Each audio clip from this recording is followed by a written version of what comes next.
On se retrouve pour le débrief du match entre la France et le Danemark. Victoire de la France, 2 buts à 1. Franchement, le Danemark. Oui, bravo les Français, parce que ils se sont vengés, parce que avant le mondial, les Danois les avaient battus à 2 reprises en Ligue des Nations. Au match aller, ils les avaient battus 2-1 et au match retour, ils les ont battus 2-0. Et moi, je vais être honnête avec vous, j'ai soutenu le Danemark, mais malheureusement, ces incapables de Danois avec une tête de noix qui se noient ont perdu 2-1 à leur tour. Honteux. Palmarès du Danemark, on reparle encore d'un sujet qui s'est passé il y a un an. Le malaise d'Eriksen.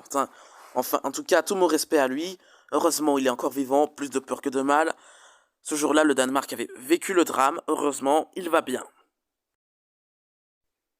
En tout cas, comme le Danemark a perdu, je suis pas content, donc les statistiques, je vous les dis pas. Je fais mon rageux, voilà.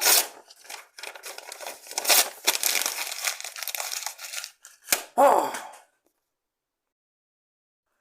et, et quand on regarde les derniers résultats du Danemark, c'est un match nul face à la Tunisie 0-0, le premier 0-0 du mondial, et puis là maintenant, une défaite 2-1 face à l'équipe de France. Pourtant, on est bien d'accord que le nom du pays Danemark, on entend Marc. On entend Marc et là, il marque un seul but et au match précédent, ils en ont marqué 0. Pourtant, on est bien d'accord qu'on entend Marc dans le nom du pays. Bon, allez, c'est pas ça la blague parce qu'ils ont perdu. Parce que franchement, là, c'est plus le Danemark, c'est Danette. Ils ont dû manger du yaourt au chocolat avant de venir, hein. Et trop de sucre, c'est pas bon, hein.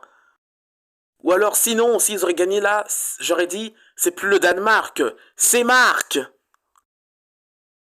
Le classement, l'équipe de France prend la tête du groupe avec 6 points, l'Australie avec 3 points, qui s'est imposée face à la Tunisie, l'Australie qui n'avait en plus gagné en Coupe du Monde depuis 2010. C'est bien ça, de gagner après 2 ans du monde.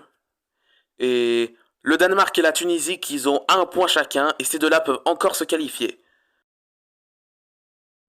En tout cas, je suis surpris du niveau du Danemark, parce que en Ligue des Nations, ils ont fini deuxième, c'est quand même pas mal, même s'ils sont pas qualifiés. Et là, ils sont troisième au classement avec un seul point, quand même.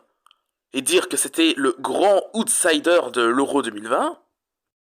Après le malaise d'Eriksen, ils ont fait une victoire écrasante 4-1 face à la Russie.